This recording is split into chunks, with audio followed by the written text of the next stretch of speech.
Après de très grandes démarches, on a enfin eu l'autorisation de circuler en transportant du public. Disons que je suis passé du TGV au mini-train, bon mais il n'y a pas eu de problème. De la métropole au Mont du Lyonnais, en passant par les vallons du Lyonnais, vous êtes nombreux, chacun dans votre domaine, à agir pour faire vivre notre territoire. Zoom sur ces citoyens qui font la circo.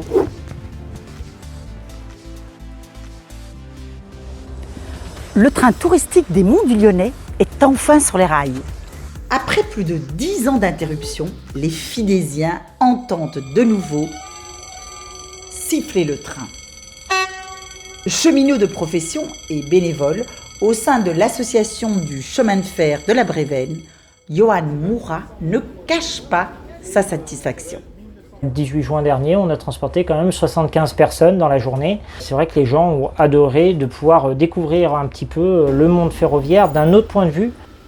Pendant des années, l'association s'est mobilisée pour remettre sur les rails son train touristique. Et, impressionné par le travail nécessaire, le travail administratif principalement. Son vice-président, Jacques Besnet, y a largement contribué.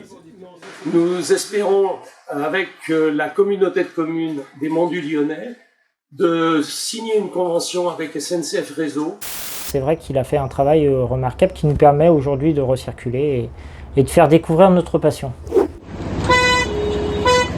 À Sainte-Foy-l'Argentière, la passion ferroviaire est contagieuse.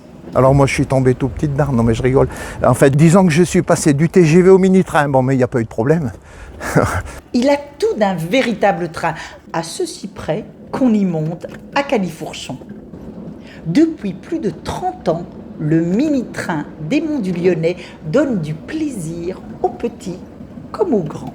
Le circuit, il y a environ une trentaine d'aiguillages pour changer de voie, pour prendre différentes directions. L'endroit où on se trouve précisément, ça s'appelle le dépôt. Ça permet de rentrer les locomotives. Elle passe systématiquement par le pont tournant. On essaye quand même de faire du fonctionnel et on essaye de se rapprocher du monde réel du chemin de fer en fait. Et justement, dans le monde réel, le train touristique chemine tranquillement dans la vallée. Désormais, la communauté de communes des Monts du Lyonnais a pris le relais de la SNCF pour gérer cette portion de voie. Quant à l'association, elle assure son exploitation et son entretien. On a le droit de circuler sur 1,5 km, donc de la gare de Sainte-Foy-l'Argentière jusqu'au ponceau sur le ruisseau du Lafay. Terminus du train, tout le monde descend. En 2016, une crue a emporté le ponceau qui reliait les deux rives. Et donc, physiquement, on ne peut pas continuer.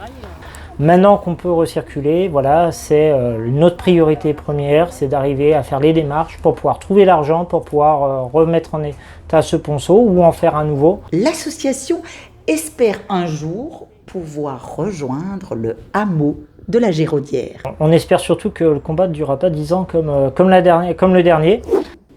En attendant, le retour se poursuit. Au fil des rails, c'est un moment étonnant, teinté de nostalgie. C'est vrai que c'est pas un train ordinaire, c'est des draisines qui permettaient de transporter des ouvriers sur la voie. Et là, on est directement à proximité du conducteur. On découvre le monde du chemin de fer autrement. C'est aussi un véritable voyage dans le temps. Le retour en gare nous replonge lui aussi dans les années 50. Avec ce guichet à l'ancienne pour la vente des billets, on essaie de faire découvrir le chemin de fer à différentes époques. Et à différentes échelles. C'est vrai qu'on a eu la chance de pouvoir sauvegarder cette maquette qui représente voilà, la ligne du Lyon-Venuret, qui a fermé en milieu des années 50, mais qui allait aussi même jusqu'à Mornan, par Messimy, et qui à Messimy continuait aussi sur Saint-Martin-en-Haut et Saint-Symphorien-sur-Coise. Pour finir ce voyage dans le temps, Johan nous ouvre les portes de l'entrepôt.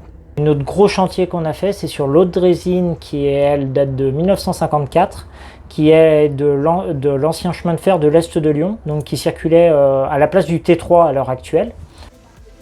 De quoi susciter des vocations. Avis aux amateurs. Oui, on cherche toujours des bénévoles, alors là il n'y a pas de problème. on est preneur, on a besoin d'aide. En voiture, voyageurs. Depuis 1955, le trafic voyageurs depuis Lyon-Saint-Paul se termine à Saint-Bel, en amont de Sainte-Foy-l'Argentière. C'est vrai que ça serait bien que le tram-train remonte dans la vallée et vraiment au minimum jusqu'à la Giraudière, ça serait déjà un très grand progrès. Les habitants soutenus par les élus locaux et les associations y croient dur comme fer. À très vite dans notre circo.